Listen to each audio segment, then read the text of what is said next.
because of your nature and because of the way you've just been able to flow through things, you have come across um, as being very successful and you just kind of do things in ease. I'm sure it's not. So that's what I would really appreciate hearing from you is, yeah, how do you do it? How do you do it, Dane?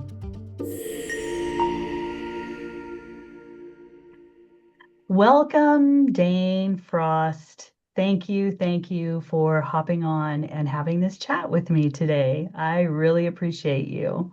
So, hey, before we get started, I want to hear a little bit more about you and your lovely family.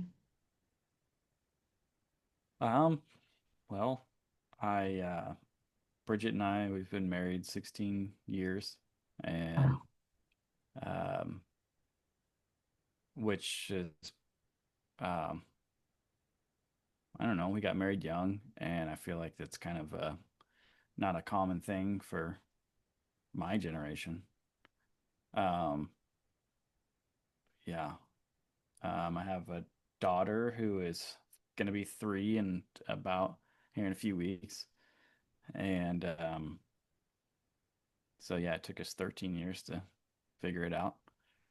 And then my son is 3 months old, and yeah, it's like I just said a couple minutes ago, time is um, a time to myself is very rare. So I get up really early in the morning to do the things that I need to do. Yeah. So Wow. Yeah. like Yeah, this that little morning, guy. it's Saturday morning, and I got up at 5 o'clock for Oh, some reason. oh shoot. Whenever Oh I shoot. heard people older than me talk about that are in my place now, I was like, "You're crazy." Now I get it. So Well, your little guy, your new little guy, he looks just like his daddy. So congratulations. Congratulations on a full-fledged family now. Wow. Yeah. yeah, So thanks. now that you have two, um, what's the difference between having one and having two? Well, having one, you have two parents to one child, Hmm. and having two, you have man-to-man coverage. So you have to really rely on each other and play to your strengths. Like women naturally tend to have more of a nurturing ability, which Mhm. a newborn needs that, whereas a toddler needs that, but not quite as much as a newborn does. And so we play to our strengths. And so my man-to-man coverage is I wrangle the toddler because that's easier for me as a man. And Bridget does the nurturing when a baby's continuously crying. Um, it's I don't have the ability to meet his needs as well as she does. I can, but it's better for us to play to our strengths, and it's better for Hmm. them to that we play to our strengths as well. Yeah, yeah, I get that. Yeah, that's awesome that you guys have that figured out. Yeah, divide and conquer. Yeah. Yeah, that's great. Well, one of the things that I've known about you is just, how you've had this ability to just be able to be successful in a lot of different areas. One of those areas, obviously, most people know you as a musician, as a worship leader and a musician, and just being able to be technically sound when it comes to the music, when it comes to building a foundation for, others to step on. Like with your wife, for instance. I mean, you build such a great foundation for her, being a vocalist and just to be able to step on that foundation of music and just to flow. But there's also many other areas though. As I've known you, I've seen how you've just been able to flow through life and I don't know, somehow be successful at it. Um, yeah, do you want to talk a little bit about that? Because really, what we're talking about is trying to understand how to, you know, the generations, how to take what the previous generations have given so that you in your generation then can pay it forward to the generation after you. Because there's statistics around, where, the struggles are coming in for the generation that's after you. Not to say that you guys didn't have struggles or that my generation didn't have struggles, but because of your nature and because of the way you've just been able to flow through things, you have come across as being very successful and you just kind of do things in ease. I'm sure it's not. So that's what I would really appreciate hearing from you is, yeah, how do you do it? How do you do it, Dane? So if you could sum that up in a simple question, what would that be? Right. How have you been able to be in flow and create success? Well, I mean, I don't want to say it comes naturally because it doesn't for anybody. But it's something that you don't really have much of a choice. I mean, you have a choice, but your choice is going to be either life or death. And you know, I want to live. I want to live also somewhat comfortably, or as comfortable as possible, as far as like, you know, like a house, um, all the basic needs to be met, for me and my family. And yeah, which means that, you know, the world's system, like it or not, like here in America, um, you you get a job. you you um, when you have that job, you have to respect that job. You have to, you know, um, yeah, work for another man's vision, whether you like it or not. And if you don't like it, well, stay after it until you can move on to be able to support the vision that you're after, what you feel like you're being called to, or what you might be more in line with who you are. Mm. Uh, I mean, I'm still not there, but um, you know, as I get older, will I ever really be there? I don't know. Um, That's a good point. I'm sure there'll be new um, new things I'll be chasing after 10 years from now, or what I'm chasing after might be looking different than what it does now. Which I think that's just part of the fun of life. Yeah, yeah, for sure. So, you know, back in the day, I can remember when you used to work for a company, a successful company, but you worked 7 p.m. to 7 a.m. and then come after that and do worship. Yeah. Yeah, How it have was like you worked? 10 to uh yeah, 10 to 7, and then Oh, 10 to 7. yeah, 10 p.m. to 7 a.m. Go home and take a shower and change gears after, you know, dealing with the general public at night, which looks wildly different than at day. And um, yeah, have to like change gears to leading worship at church after no sleep, or that schedule of sleep, um, and dealing with, the night crawlers. Right. That was, yeah, interesting. Um,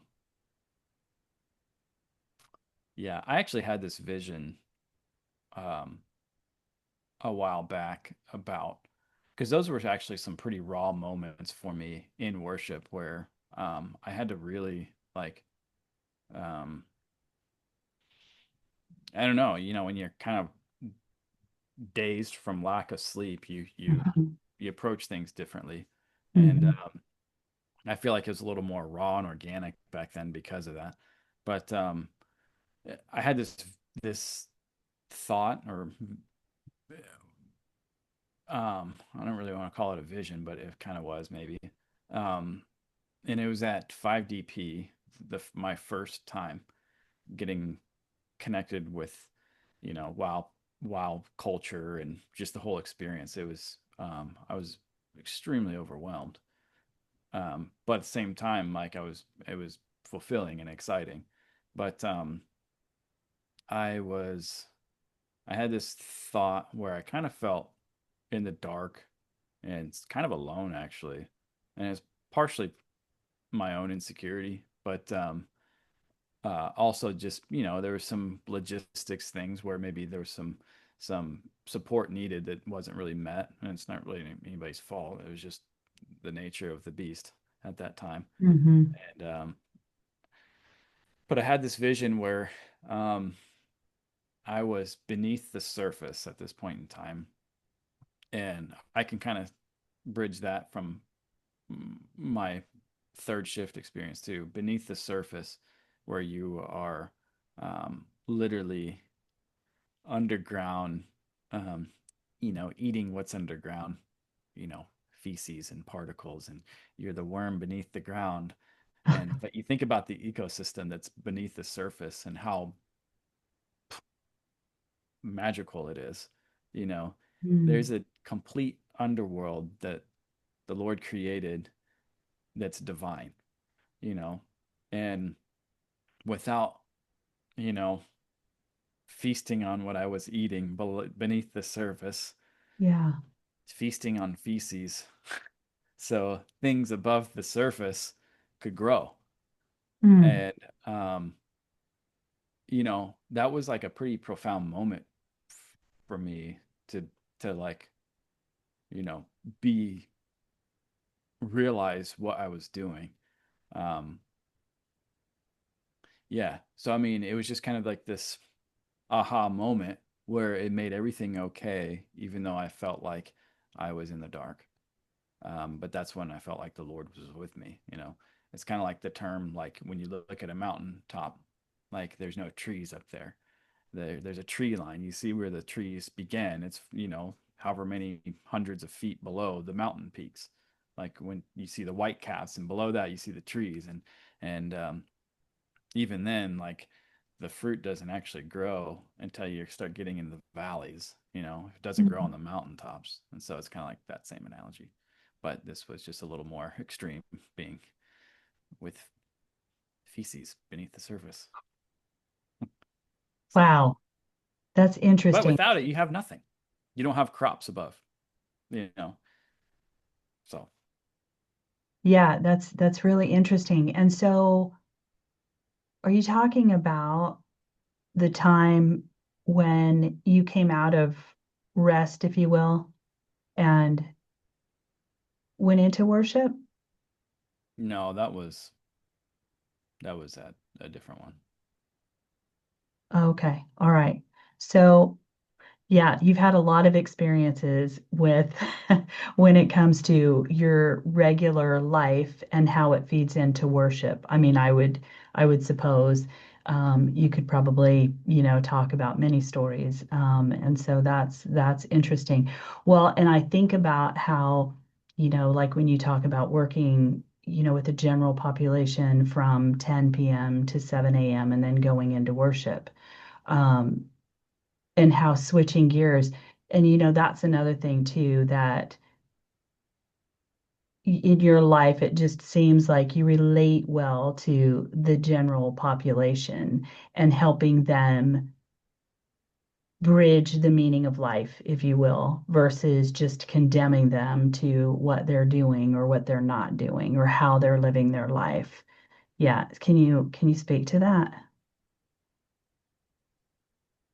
Um, yeah, well, I mean, everybody everybody has a story, and um, I don't want to. I mean, I don't really know where to begin with that. There's, you know, there's something to pull from, or something to learn, or gain from somebody else, from anybody else. Um, yeah. I mean, I have stories of, you know, I was working downtown with the general public, you know, I was out with it. I worked at a gas station downtown Wichita and, near the clubs and all that. And so Friday night was my Monday morning and Tuesday night was my Friday morning or Friday night, I guess. Mhm. Or Friday, I guess. So I worked Friday night through Tuesday night and 10 p.m. to 7 a.m. And so I got all the clubs, I got all the especially like if you go from like Sunday night people are still out partying and then Monday morning 7 a.m. you're dealing with all the business people that are going to work downtown. So you see polar extremes and then all of what's in between, which is like the homeless and things like that. Yeah. And so like with the homeless people, even I've had experiences where it's like, like I've seen or even had conversations with them where you like some of them you just brush off and, like it's just some crazy homeless person. But there's others where it's like, it's legit, like where they, you know, what happened? They are, this is a good person. And like, there, I had a few times where this one guy in particular was, um, he used to care like he used to come in every night and ask for a book of matches and but he um didn't say much. He wasn't ever like a bother. He wasn't he was always quiet and just kind of about himself and just in and out. He wasn't disruptive or anything like that. And one day I saw him come in and he was all cleaned up. And it's like, wow, I saw like this transformation. And it's like, I never even got to pull it out of him, but I wish I could have just because what happened? Like, in a good way. Like, man, this guy transformed. Somebody or something got a hold of him and I don't know, but I don't know. I didn't see him again after that. I saw him this one day and it was like the last time I saw him, he was all cleaned up. I was Wow. like, what's he doing? Is he going to work? And I was like joyful for him. And just because like I've seen him in the middle of January, out on the streets and asking for books of matches. So Wow. yeah. Um, so yeah, I don't know. There's always Yeah. something to learn from somebody or, you know, a story that is to be heard that can, that can affect you positively. Yeah, that's really interesting that you say that because for me, because another thing that I have recognized about you is that you're a great listener and you will listen to other people's stories and examples, and you'll ask questions almost as if you're honoring them and you're curious about their perspective and what you can learn from them. And so what would you, yeah, what would you say to my generation? And what can we do better? How can we listen better to your generation to help, you know, be able to come together, bring the generations together to influence the, the globe? What generation are you again? I'm an Xer. I would say, and this goes for any generation, to start with like, and I'm guilty of it too, but the generation bashing. Mm, I'm so tired of hearing like, because I heard that from generations before me speak negative about my generation, and what good is that doing? And I've done the same with, generations prior to me. Um, we all have, I think that we all have our strengths and weaknesses. hmm Um, but for any generation, I mean, I would say, yeah, the listening skills. Like, I can't tell you how many times that I've had quote unquote mentors that are supposed to be mentors in my life, or just not for me personally. I mean, maybe, maybe they were supposed to be, but where they're they were I could tell they weren't really listening to me. They were just waiting for their turn to talk. Mm, And um those were, pastors, and I'm not trying to sit here and speak negative about them because they had good things as well, but listening wasn't one of them. And I think as a pastor, especially if you're called to be a pastor, that should be your one of your best qualities is your listening skills. mm. Um, yeah. So I mean, yeah, for anybody is to be able to listen and actually hear somebody out and listen to their scenario or um,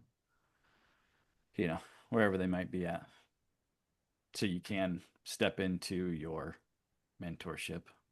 Yeah. I, I hear what you're saying, and I can see where, a pastor per se would that can be a challenge, could be a challenge, because sometimes you're put in position of an, expectation of having an answer. I know the answer to this, or you have to have an answer because my world is crashing, and so please, have an answer. Well, I'm of the opinion it's like, well, I'm gonna have to ask you some questions before, you know, I can just give you an answer. I can assume and I can just start, going into, all of my suggestions, and this and that. But like you said, I mean, it's you really kind of got to listen. And it kind of goes back to listening to God too, right? I mean, it's like, you got to take out time to just really listen. And that's a struggle. That's a struggle in and of itself. And so then, we have this prescribed, in my world, a prescribed Sabbath or Shabbat to where you take time to rest and set aside things so that you can really listen. Um, yeah, that's great that you bring that up. So now, what would you say that your generation, wait, now, what generation are you?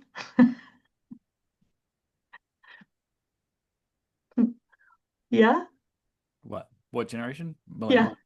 yeah. Yeah. Okay, so what would your generation, if you're speaking, if you're the spokesperson for your generation, what would you guys say to the generation after you?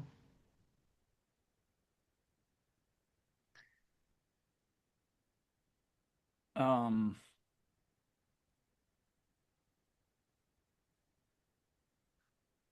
yeah, that's a good question.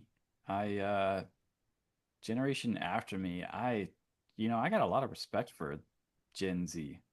Um, I have some coworkers, peers, and I'd call them friends even that are Gen Z, and I'm really impressed by them actually. Like you know, um, they're next level as far as like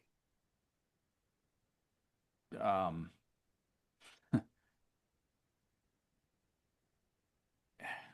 where we're heading as a human race, you know. Um, I mean, they have everything at their fingertips, have had everything at their fingertips. I mean, I remember when I was a kid, like, I mean, YouTube didn't become a thing until I was in my late high school years. And so, like, the content wasn't quite as much just because it wasn't around as long. And so, like, so for as a guitar player, I couldn't just pull up some YouTube video tutorial on how to play something. I had to actually like listen to the recording and pick out my part or whatever, or look up the sheet music or something. Whereas now you just pull up a YouTube tutorial and that's all the Gen Z knows, is that way of doing things. And so because of that, I think they're like on the pace of just being miles ahead of any other generation, um, as far as, like honing skills and, just things like that. Um, I mean, you look at like guitar players these days, like some of these young guys, oh my gosh, it is just unreal talent just because of, everything that's available to them. You can just skip so much. Um, I mean, lessons are kind of like somewhat of a thing of the past. You just hop on YouTube or some internet subscription thing that, whatever. But yeah, I would say that they are, um, yeah, got a lot going for them. Now, the other side of the thing that I've also seen is that there's this kind of dark cloud over the general Gen Z that I've that I'm around. Um, I don't think it's really a coincidence either. Um, I think that it's part of just not going outside. Hmm. you know, not saying that they don't, but it's COVID was only 5 years ago, but I feel like it was yesterday. But I bet you COVID hit Gen Z a lot harder than it did my generation. Hmm. I mean, I don't know for sure. I'm just throwing that out there, Yeah. um, but yeah, I think that there's kind of this dark cloud, and I think that can lead to depression if you don't, acknowledge it. Um, like I have one peer, uh, that's a Gen Z kid, um, gentleman, excuse me. He's not a kid. He's like 20 something, but he's uh, he's a finance guy. That was his like what he went to school for and all this stuff, and he's extremely intelligent. And I actually pull on him quite a bit, just what his opinion is about Yeah. certain things. And then, but he just kind of always seems to like have this negative um, depression that kind of hangs on him. And he's not the only one. Like there's several others that are kind of in that same age range that kind of have that same feel. And not all of them, but you know, especially the ones that don't have much regard for life beyond work or, you know, um things. Ultimately they don't have the Lord. And that's kind of where my part as a, you know, um believer is. So Yeah. You started off talking about the life and death. And when you talk about this and just about how and really it's any generation, but when you're talking about the Gen Z generation, and I do hear, quite a bit of their frustration, my own self, and also it's almost like they're frustrated with um, being able to be effective, or like we can't do this because the generations before us did this or that. And so it can feel like a little bit of deflecting blame on the previous generations. And I mean, I'm sure in your generation you could say that about the previous generations or my generation, and I could say that about the boomers and the traditionals before me. I think But we at could the all say it about the boomers. I'm we, kidding. but I'm kidding. but the Everybody, thing, there's just a lot of, yeah, Gen X and on down that everybody wants to bash the boomers. I And know. there's some topics about that. I know, like Tucker Carlson. I think I mean, he's like about your age, and he's kind of a, you know, post boomer, early Gen Xer, and he's like, I mean, just rips them up, and it's not gonna lie, it's kind of funny, but at the same time, I'm like, man, they're not. It's so much more than that. Yeah, It's I not. mean, It's not one generation's fault. no, no, it's not. And there's a lot of good that came out of the boomers. Yeah, Wow. I mean, there's always corruption on whatever generation. I don't care what generation it is. There's corruption everywhere. Just exactly. people That's being exactly. people. Yeah, that's exactly right.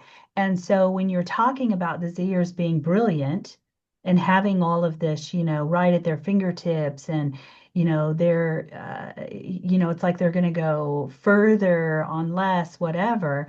And so, it makes me think of, to those who have much, much is expected, right? Okay, so but when you started this whole thing out, was saying, when you were talking about life and death, and I think about the Generation Z, and about how, if they keep like in this mode because of depression or whatever, then it's going to spiral to death, rather than taking it and spiraling it up to life.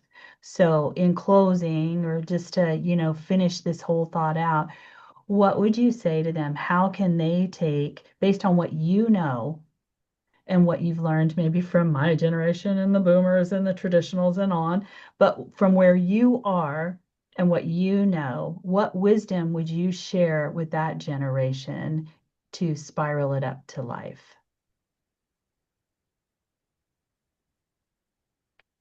Hmm.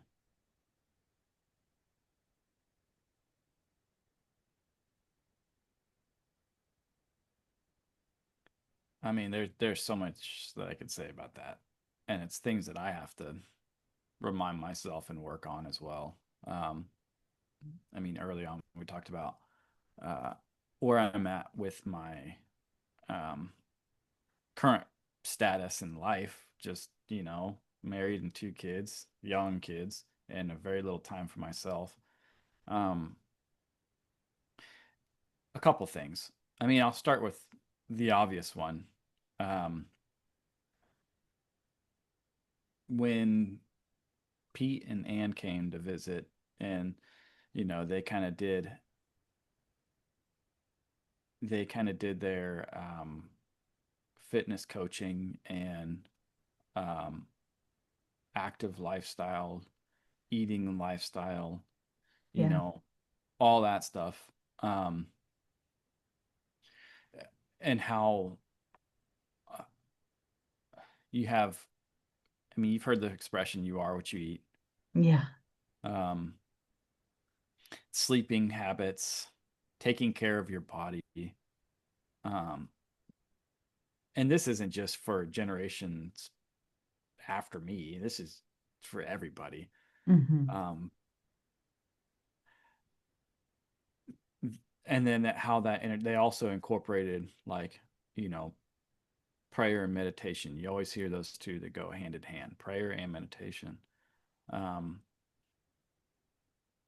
and honestly, when it comes to like where I'm at in life, the reason why I get up at the times that I get up now is because um, I want to take care of, the foundation of who we are. Um, and that's to Deuteronomy 6:4. It's to love the Lord your God with all your heart, all your mind, and all your strength. And so, spiritually speaking, take care of, like, love the Lord my God with all my heart. What does that look like? To me, that's the um, um, partially the prayer portion, and reading scripture to um, to see how I'm supposed to live my life, what's going to bring fruition in my life, and and you know, trying to hear. Deuteronomy 6:4 says to hear, O Israel, love the Lord your God, or the Lord, wait, excuse me, hear, O Israel, the Lord God is one. Love Him with all your heart, all your mind, all your strength. So, um, the heart portion and then the mind portion being like also connected to like the meditation, to where you're quieting your mind, to where you're able to block out the noise and hear. And for me, 5 o'clock in the morning works best for me because, hopefully children are asleep and wife is asleep. Um, so quieting my mind, that's the time I find to do that. And then, your strength. Then shortly after that, I do a workout, and then I try to be cautious about what I'm eating for the most part. And that was what was nice about Pete and Ann, what they kind of, um, you know, talked about what you're eating. They weren't very, um, you have to eat this, don't eat that, do eat this. You know, I liked how Pete said, just stay on the outside of the grocery store. Grab most of your groceries on the outside, and then if you want to take it up a notch, like buy the organic option if you can. But, Joseph Prince also talks about like, just pray over your food. If you can't afford the organic option at this time, well, pray that the Lord would bless it. Yeah. Simple as that. Um, but that was huge for me. And I've been listening to this other guy. Um, he's kind of a deep. I'm trying to be selective with words. Mm. He's a very in-depth mystic type guy, but it's not like far-fetched either. And he's so good at bridging the gap of being down to earth, but very, very like deep mystical. And he simplifies so many things. Like, okay, like when you look at all of the 613 laws, Yeah. he's so good at like you look at like kosher diets. He's good at like taking the legalism out of it within the Jew. Mm. Hmm. And he actually kind of not pokes fun, but sort of, and kind of like makes fun of certain things. Okay, I'll back it up a notch. And I might be way off topic by now, but um, I want to add this. It's kind of funny. So, like, Yom Kippur is the highest holy day of the Jewish calendar, right? Yeah. So um, I went to the the synagogue, I guess if you want to call it, and shul. I went there, and uh, rabbi's wife. Now, mind you, they don't believe in the, they only believe in the Tanakh. They don't believe the Old Testament. They don't believe past that.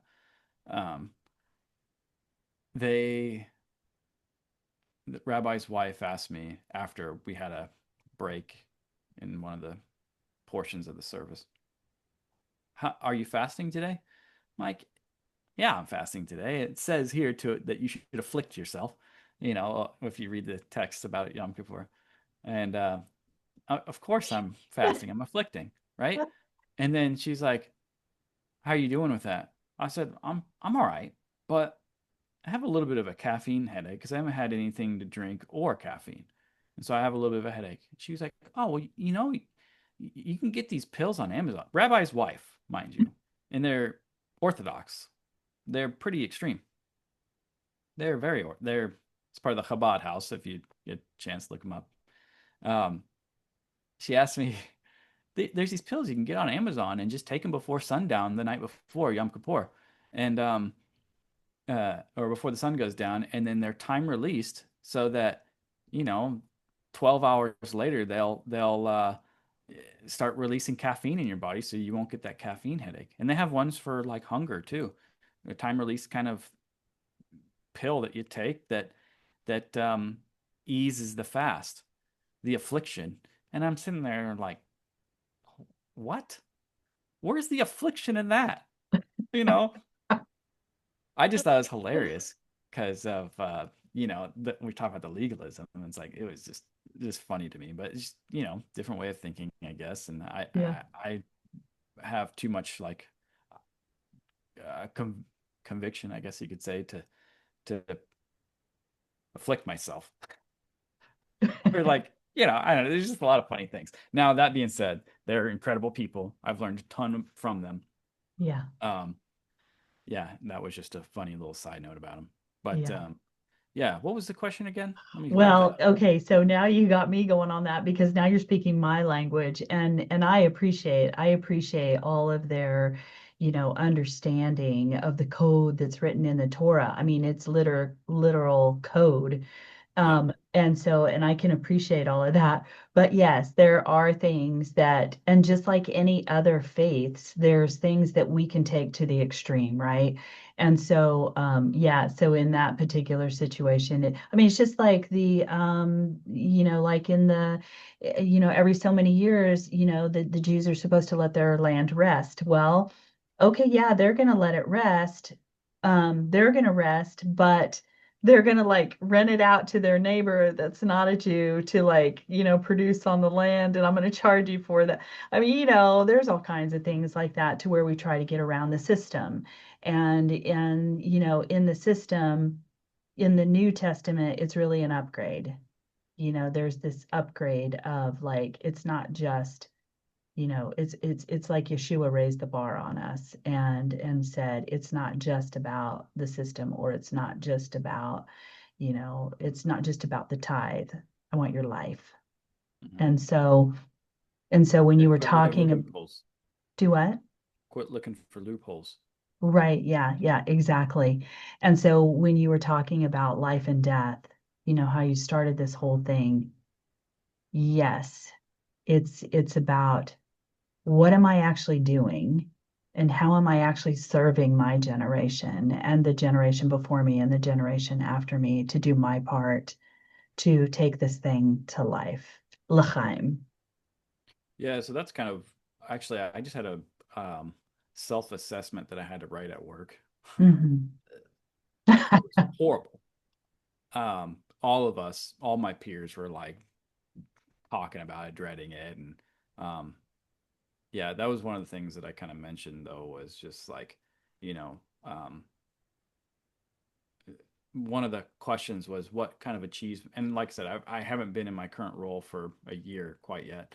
In January it'll be a year, and it's what almost December, and I one of the questions was what are some of your key achievements and Yeah, contributions, and I was pretty I was reaching, but I believe that my biggest achievement and contribution, now for me it's spiritually speaking, but my boss doesn't quite understand that, and that's sure. okay. But I think that he would agree as well with my what I stated, and that is to my contribution is to I basically said I want to bring life to this group, and I believe that that has been a key achievement because I mean, it's a simple thing like saying good morning. Mhm. I mean, I work for a company it's the second largest private held company in the world, and next to Cargill. And um, when I first started, it was very cold, Yeah. and I knew day three why I was there, and that's to bring some life into these people, Yeah, and because it was very cold, and compared to what I was used to, and right. I was like, oh man, what am I? And it just kind of it helped loosen me up too, and made me just be me, and then hone in on listening skills and because the work is just the work, you know. Yeah, I'm. It's fine. It doesn't. It's not fulfilling to me though. Like Mhm. I'm not passionate about what I do, and you coming from HR, what are some of your passions? What are you passionate about this role? What are some of your passions in this in the workplace? What do you mean passions? I'm not passionate about selling this stuff. I don't care about any of this, honestly. Like my what I am passionate about is the people that I'm around and investing into them, and in turn, which I think that um because it's in me naturally, um for them to take their life a little more serious Mhm. and look for a greater purpose and Mhm. calling, which leads to, you know, choosing life every day, you know. So for Yeah. me right now, that just looks like getting up in the morning and getting my life straight before the Lord and doing my diligence of, starting with the Jews get up every morning.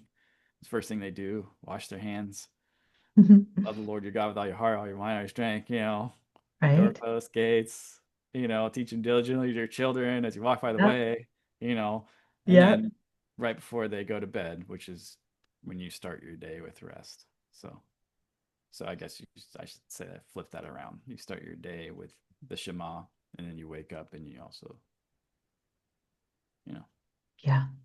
So yeah, Brilliant. choose life by, you know, I mean, you're gonna know yourself best, and so What are those?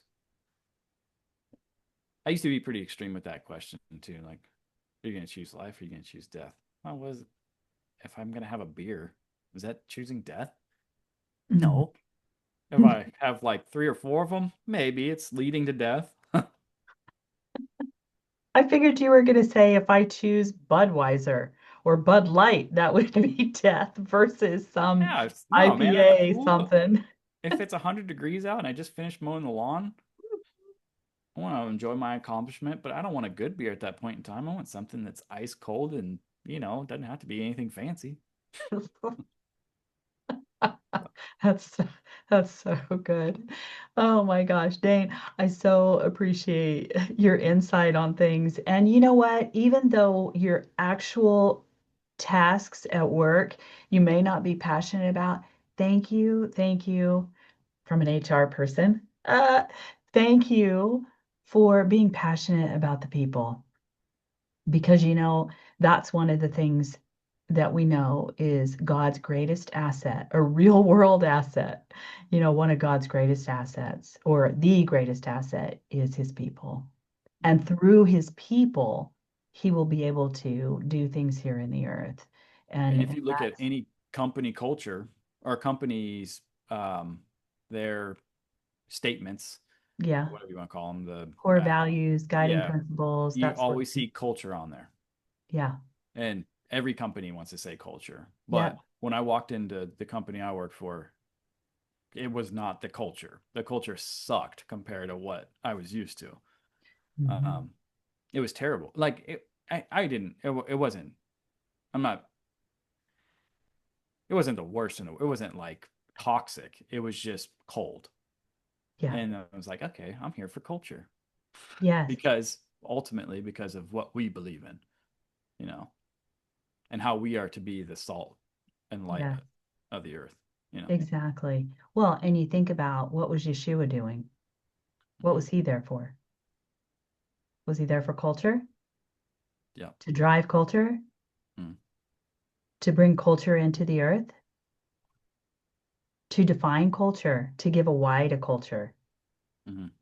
So thank you. Thank you for that. Thank you for taking that into the workplace. And I know that workplace and an incredible company, incredible, makes a huge contribution in the globe. But it needs to value its people that are bringing the contribution into the globe. And so thank you. Thank you for being there and helping and contributing to building that culture and serving that vision to help build that culture. Well done. Well done. So thank you. Thank you for hopping on and doing this with me. Sometime soon, we'll have to get, you and the little missus, the darling missus of yours, and to hear it from a family perspective too. I would be thrilled to hear that as well. So, Well, it'll anyway, probably have to be post 11 o'clock if everybody's sleeping peacefully. So, yes. Oh my gosh. Okay. Well, Dane, thank you again. I appreciate you spending the time with me today, and I'm sure more to come in the future. So, yeah. and good job on contributing in your generation and helping lead your generation. All right, we'll talk Okay. soon. All right.